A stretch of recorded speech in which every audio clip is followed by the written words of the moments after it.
Good evening there, everybody. What is happening? Hopefully, y'all are having a wonderful day today. So, when it comes down to it, I thought, of course, that I would review this little video that I thought would be very particularly interesting. And, of course, for those of you that did not end up seeing the fight as of yesterday, Mr. Oleksandr Usyk, of course, was able to once again pull off the win against Mr. Tyson the Gypsy King Fury. And, of course, this win means a multitude of things. Not only does it mean that Oleksandr Usyk is one of the best fighters of his era, and not only does it mean that debatably that he's the best heavyweight of his era. Now, some may dispute that because, of course, he does not have the most amount of title defenses, and of course, he's not defeated some of the other great contenders. But Usyk pretty much defeated pretty much everyone that he needed to. Actually, he defeated all the fighters that really would have been championship level caliber at the current moment in time. He defeated Tyson the Gypsy King Fury, of course.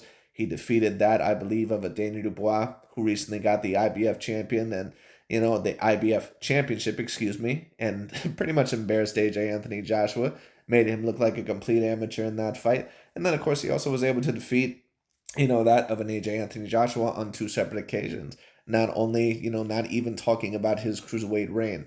But the reason why I wanted to talk about this video is because this is going to be a video by DontaesBoxingNation. And this dude right here, man, like, this dude is such a goddamn politician and such a sleazeball. Like, this dude, once again, you take a look at this, and, if you're a boxing reporter, once again, right now there are more than likely probably two fighters that you could debate as the number one pound for pound fighter. Maybe about four, if you wanted to debate maybe Canelo in a way. But in my personal view, the two fighters right now that are debatably number one pound for pound is either Usyk or Terrence Bud Crawford. Now, if you were to debate Terrence Bud Crawford at the number one pound for pound spot, I don't have a problem with that. But the thing is that when you talk about Usyk, I believe that he deserves the spot just a little bit more. Not only because he's been more active of the two fighters by a decent amount, but on top of that, his win over Tyson Fury debatably is the most impactful win out of any other big fight possibly within the past several years. And there's been some very decently big fights, whether it be, Canelo Alvarez versus Dimitri Bivol or Artebeda B versus Bivol or, something of a sort. But the Usyk versus Tyson Fury fight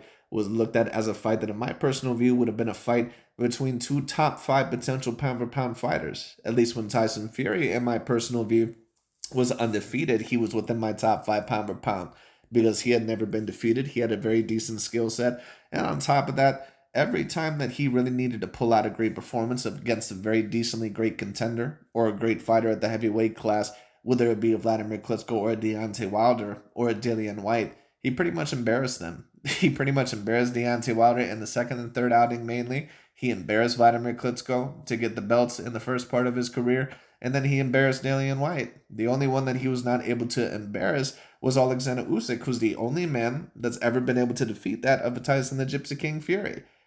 So it is what it is. But once again, this dude, throughout the whole entire video, instead of mainly giving Usyk his props, which what you're gonna see is that he's mainly gonna caveat a little bit of Usyk's win, and on top of that, he's gonna try to make it seem more mediocre than what it actually is, and that he's gonna talk about overall a lot more of Usyk's weaknesses and a lot of his strengths. And the reason why he's doing this once again is because a lot of people now are of course and rightfully calling Alexander Usyk the number one fighter in the world.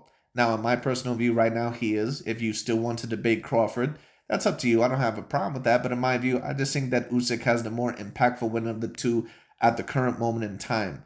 But this dude, DontaesBoxingNation, is so racially motivated. And on top of that, he's so biased in his commentary. Just take a look at this video and we're going to see overall what he has to say. But the reason why they're doing this is because they realize once again that certain fighters like a Usyk or a Canelo Alvarez are in a way that if they beat a certain amount of fighters, or that if they're remembered as the number one pound for pound fighter of their generation, that they're going to be over Terrence Bud Crawford as the debatable greatest fighter of their generation. They can't have that. So once again, that's why that's why every single time there's a fighter like a Lomachenko or a Usyk or someone like an Inoue or someone like that of a Canelo Alvarez, they go immediately after them. I've been telling people this for years.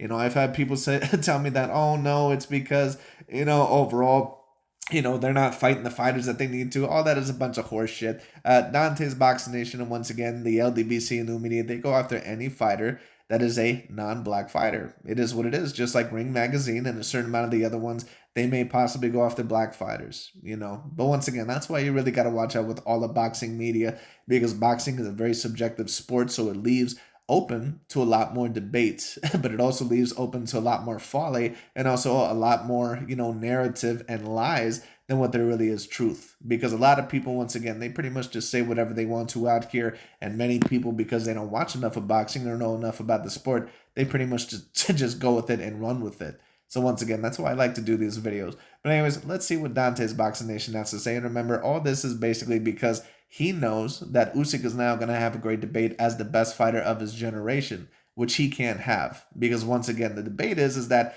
Crawford, even after only about 5 A-grade level wins in his career, that he's top 5 or top 10, not even debatable, that he's top 10 all time. No doubt about it. But fighters like Usyk or Canelo Alvarez or certain guys like that, they always have to accomplish more, which interestingly enough is the same standards, that ESPN and Ring Magazine has also with black fighters. So once again, Dante's Boxing Nation and the LDBC and new media, they keep on claiming that they're for fairness and objectivity. That's not what they're for at all. Not what they're for at all. Once again, there is a lot of racism against black boxers, but these guys right here, they just do the same shit that a lot of people do to black boxers in boxing, unfortunately. They do the same things to non-black boxers. So once again, they're basically just old media, just a different version of it because they just go after different demographics. They're a politician just like ESPN and Ring Magazine. They're just on the other side. That's all it is. But anyways, let's get into it. Let's see what Dante's Boxing Nation has to say. So going back down memory lane, before Tyson Fury lost to Usyk twice, when Tyson Fury cheated and got a win over Deontay Wilder, he was praised as... That's another one of the reasons why I wanted to review this video. This dude, these guys keep on saying this bullshit about how Tyson Fury cheated against Deontay Wilder. There was no cheating. And of course, for those of you overall that ended up saying, now there's this new narrative going around that Usyk ended up using an inhaler, in the Tyson Fury fight. All this other bullshit. These guys can just not accept the loss when it ends up coming. It is what it is.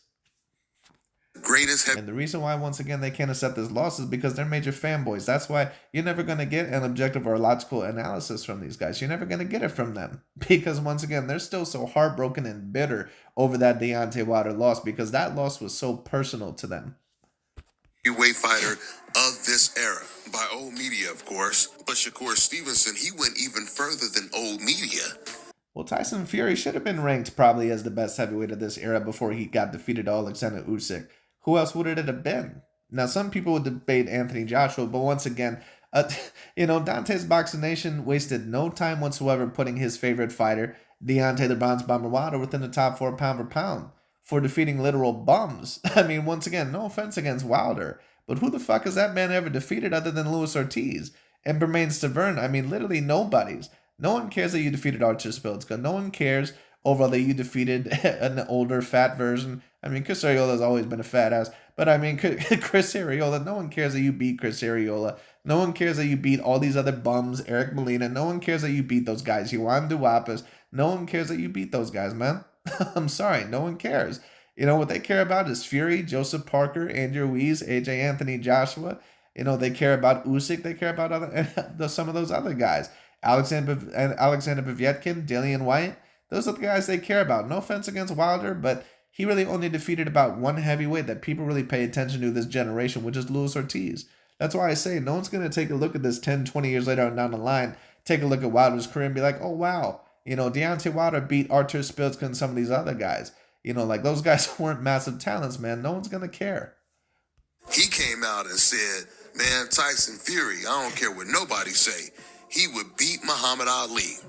And then he started doubling down, doing other interviews, explaining why he felt he would beat Ali. He even went further than that by saying nobody in the history of the heavyweight division would beat Tyson Fury. But the strangest thing out of everything... And of course that ended up being proven wrong. But once again, Dante's Boxing Nation and a certain amount of these guys, they're very salty and they take that as a disrespect because they said that Tyson Fury would be able to possibly beat Muhammad Ali.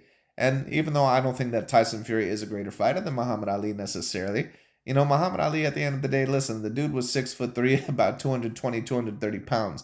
Fury is a dude that's 6'9", with an 85-inch arm reach overall, and he's a dude that's decently skilled at his best. Yes, Tyson Fury would have a potential chance to beat Muhammad Ali. Now, would I say once again that he's greater? Absolutely not. No, I wouldn't. But at the end of the day, The size combined with the skill, it may be a factor. Now of course Usyk was able to defeat that of a Tyson the Gypsy King Fury. So but once again, you never personally know. Thing that Shakur Stevenson said was why he felt that nobody would be able to beat Tyson Fury. And he was basing it purely on Tyson Fury's size, his weight, and his ability to box. And it's just so odd hearing this from Shakur Stevenson because Shakur is a fighter himself with a high boxing IQ. No, it's not really odd to hear Shakur Stevenson say that, as in my view, it's not completely illogical to say that. You were just pissed off about it once again because Tyson the Gypsy King Fury, he's a Caucasian fighter, and it doesn't go along with your political pro-black v black narrative. It just is what it is. You're just pissed off and salty about it. It is what it is. That's why they attacked Shakur Stevenson, and that's why Shakur Stevenson eventually had to go off on them, because once again, for those of you that believe that Dante's Boxing Nation and all these other LDBC new media channels, for those of you that either might be, young black gentlemen or black gentlemen or Latino gentlemen watching these channels, they're not for you, man.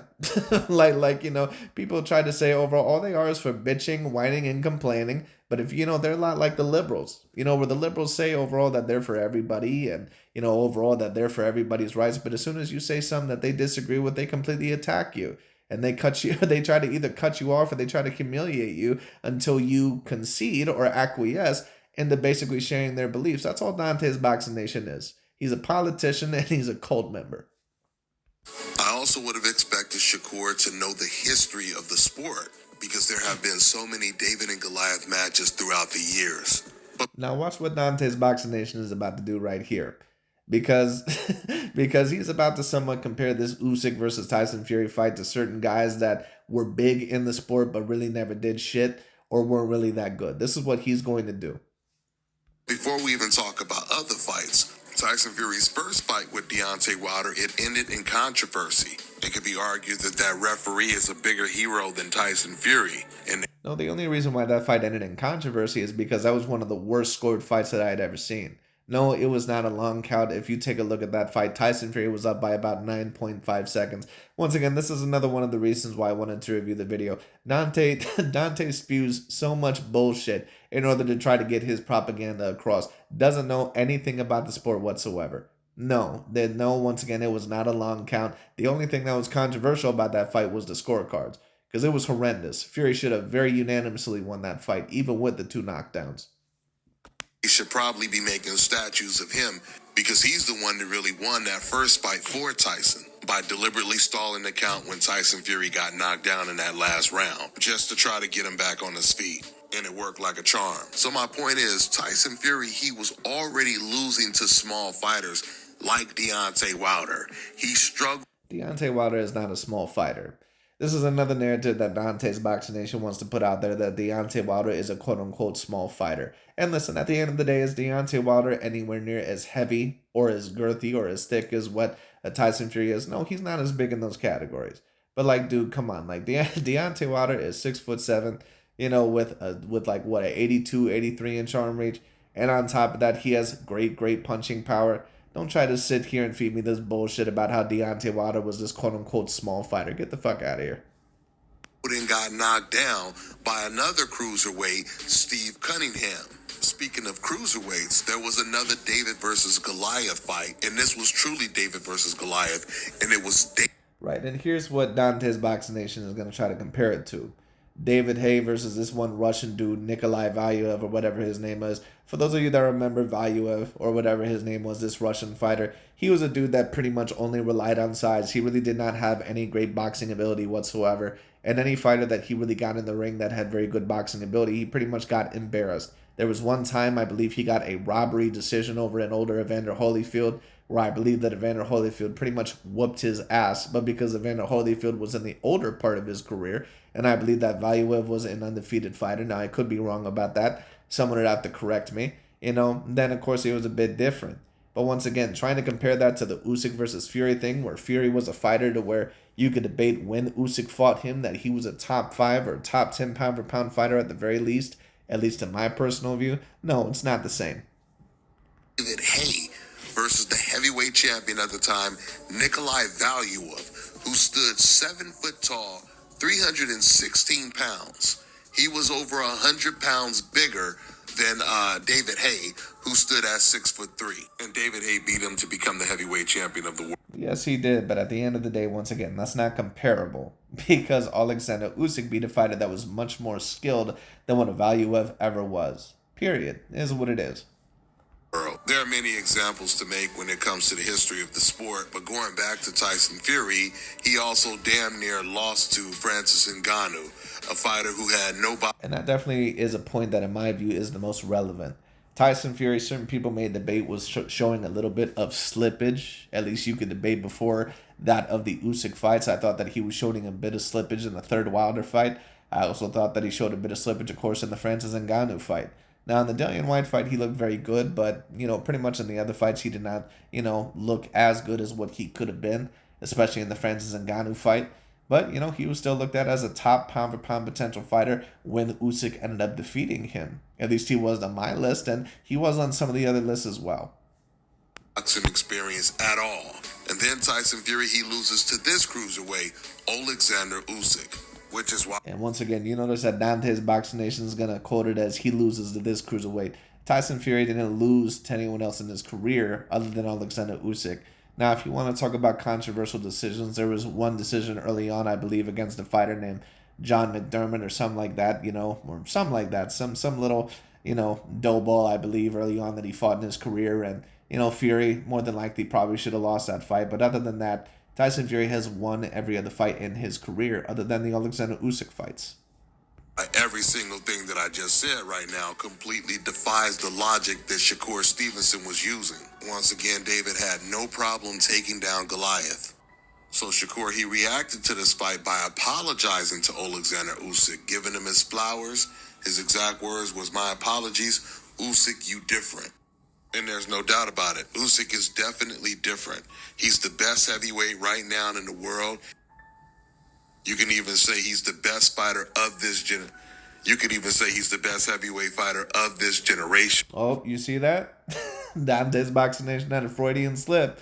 At first he said overall, you can even say that he's the best fighter of this generation, but then he knew he fucked up. Because once again, he can't have that narrative. He has to have this narrative that Terrence Bud Crawford is just miles and miles ahead of everybody. Listen, man, if you have Terrence Bud Crawford as the greatest fighter of the generation, that's cool. You can have him as the greatest fighter, but just don't sit here and tell me this bullshit about how fighters like Usyk or Canelo, that they're not even close. It just doesn't make any sense. Because if we're really going to go there, no offense, but they probably have both better resumes.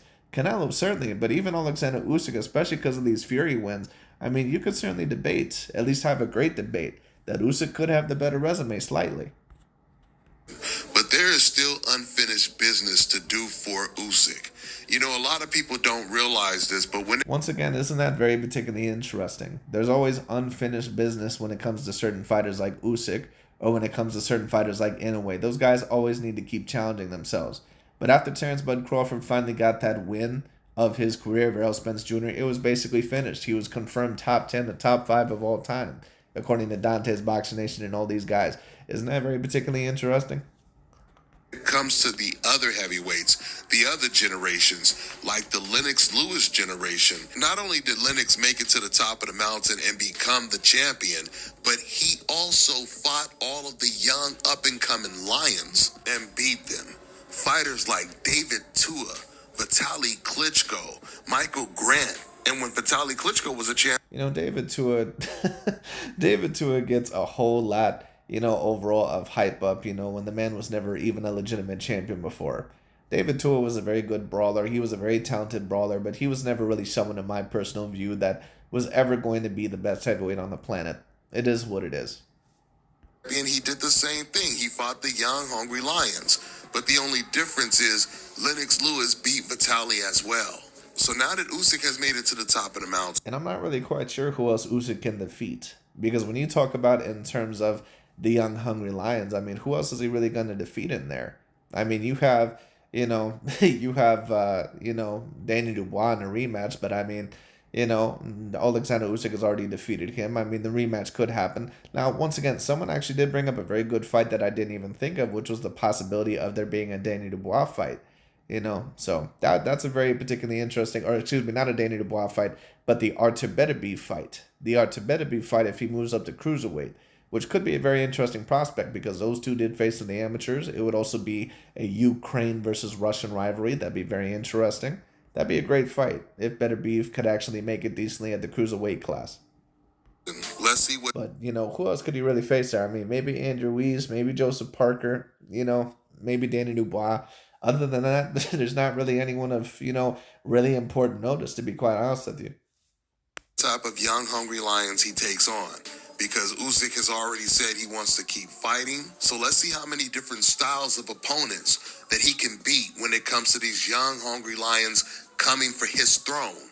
Just like we've seen Lennox Lewis and Vitaly Klitschko and other heavyweight champions before that do, going all the way back to Joe Louis and Jack Johnson. But I wrap this video up by saying this. I did notice in the first 4 rounds, Tyson Fury, when he went into the high guard and he started to back up Usyk, it looked like he was hurting Usyk to the body and possibly was on the verge of even stopping Usyk if he would have continued walking him down. But I thought I'd possibly seen a little bit of that early on too. But unfortunately for Mr. Tyson Fury, it was to no avail.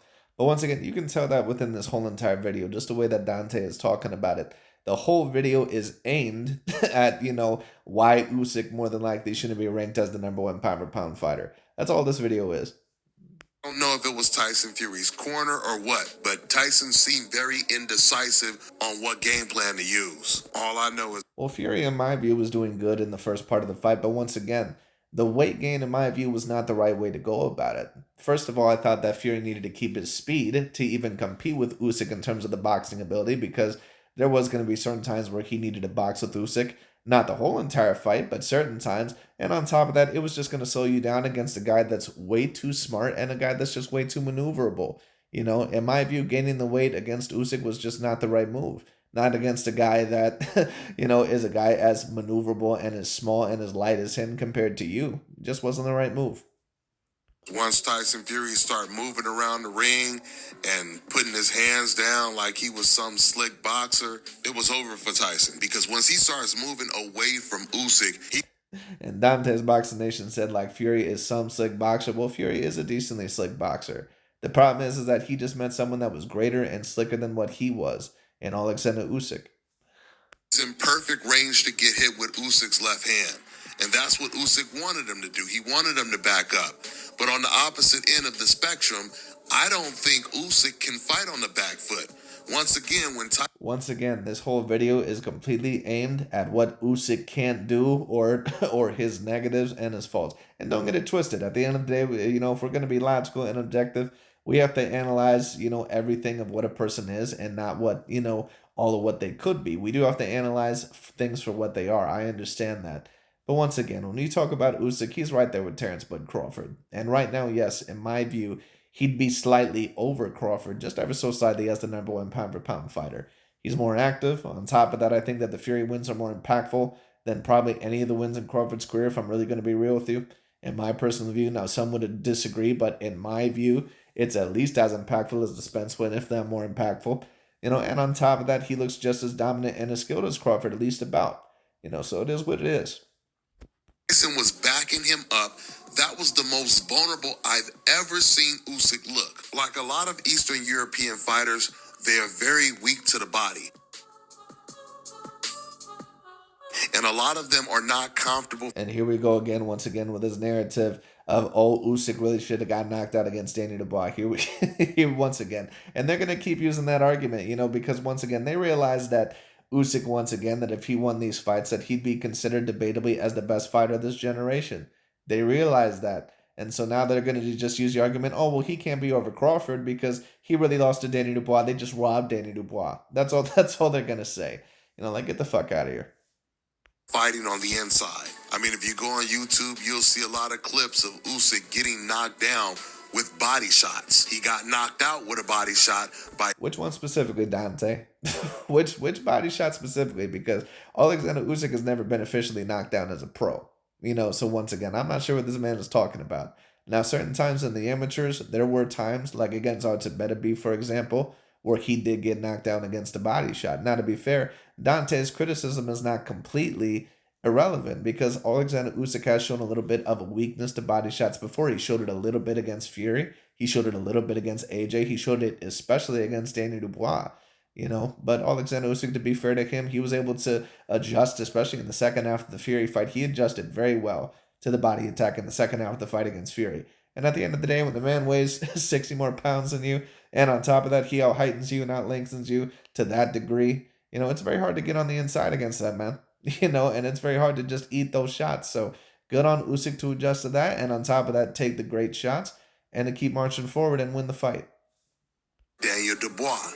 And that's what has to separate Usyk from a fighter like a Lomachenko, because even though Lomachenko is a great fighter, he was not able to do something of what Usyk was able to do. In fact, that might be the only fight we've ever seen where a fighter got knocked out and got a rematch in the same fight. So if they fight again, it will actually be the rubber match. It would be the third fight. And once again, Tyson Fury. No, it wouldn't be. But once again, you're going to keep spreading that bullshit because you realize that Usyk is going to be now in the conversation if he keeps going the way that he's going, if not already as the best or the greatest fighter of his generation, and also one of the all-time greats. And you can't have that. So once again, Dante, this sleazeball, he's nothing but a politician. He's nothing overall, once again, but a cult member of the LDBC and new media. You're not going to get any objective nor overall logical, once again, analyzations from this guy. And I don't completely disagree with everything that he's saying here, but it's just very particularly interesting. Like, this was Usyk's, basically magnum opus. That's basically what this fight was supposed to be. Every fighter in their career has that one fight that they're supposed to win, or possibly, rarely, even multiple fights that they're supposed to win, because that's looked at as their magnum opus. Floyd Mayweather Jr. against Manny Pacquiao, or their Batman to their Joker. Floyd Mayweather Jr. versus Manny Pacquiao. Canelo Alvarez with Gennady Golovkin. Now, of course, Floyd Mayweather as well, but one, of course, also could debate that Canelo was a bit younger and not at his absolute peak yet. But, I mean, of course, you could still include Floyd. But Floyd mainly with Pacquiao, Canelo with Golovkin eventually. Andre S.O.G. Ward with Sergey the Crusher Kovalev. Naoya Inoue eventually with the Steve-On Cool Boy Fulton. Terrence Bud Crawford, especially with that Errol Spence Jr. And Oleksandr Usyk was able to defeat a fighter that not only was his counterpart, that was supposed to be the biggest challenge to him, not only just in terms of size, but also in terms of boxing IQ as well. And he was able to beat him twice. He was very effective at coming forward, backing up Usyk, and going to the body. Now, I don't know if it's something that Usyk landed that discouraged Tyson Fury, or once again, if there was confusion in this corner. But whatever the reason is, when Tyson Fury stopped doing that and once again started moving around the ring, the fight was over for Tyson. He almost had no... I agree with that. But the reason why, in my personal view, why Tyson Fury started moving around the ring a little bit more is because he was just starting to get tired, and Usyk is just way too maneuverable. He had way too much heart, in my view, to move forward, and he's just too maneuverable. You can't gain 20 extra pounds against a guy like a Usyk, constantly try to jab battle him and, really try to move in and out the same way that you move against other fighters that are not going to have the same gas tank or the same maneuverability anywhere near as a Usyk, and just expect the same results. Is not going to happen like that. I didn't see any punch that Usyk landed that all of a sudden changed the whole entire fight. What I just seen is that Usyk eventually, he planned for Tyson Fury to eventually get tired from his movement and get tired in the middle of the rounds, and eventually I seen it. Now, maybe, who knows, maybe Tyson, maybe he has a little bit more wear and tear than what I knew from the Deontay Wilder fights. Maybe that could be a part of it as well. You never know. Chance of winning, even though it was still competitive. But with that being said, I'm going to wrap this video up. That's all I got for now, guys. I'm on to the next one. But anyways, that pretty much is about it for this video. And you noticed, of course, he also said that Oleksandr Usyk cannot fight on the back foot. Well, obviously, he at least can fight a bit on the back foot. Now, if you want to say that maybe not as well as Crawford or Mayweather, maybe necessarily, yeah, you could probably state that. But Usyk can fight at least a little bit on the back foot, because if he wasn't able to, he would have not able to beat AJ nor Tyson Fury the way that they were pushing him back. Now, does he especially like to go forward? Is he more successful going forward? Yes, in my view, he is. But he's a great all-around fighter. In my personal view, that, has found multiple ways to win. He found another way to win against Fury because, that left hand early was not especially working for him, at least the same overhand left, so he had to find a different way. So congratulations to Mr. Oleksandr Usyk. But I just wanted to review that video because you're gonna see this narrative now within a lot of channels, especially from the LDBC and new media canals, that Usyk can't be number one because of this, all this other bullshit. But just thought I would review that because once again, these guys are out in full effect with their complete bullshit. But anyways, that pretty much is about it for today. But congratulations to Mr. Oleksandr Usyk. Right now, debatably the number one pound for pound fighter. If not him, then Crawford. But I'd probably have to give Usyk the slight nod just because of the Fury wins and because of what he was able to recently do. But we'll see. Apparently, Usyk might rematch Danny Dubois. Personally, I'd actually probably see another fight because Usyk is 37 years old. I don't think that he's got that much time left, and I'd rather see him fight other guys like Joseph Parker or Andy Ruiz potentially. But it's whatever. But anyways, that pretty much is about it for today. Thank you all so much for watching. I'll talk to you all later.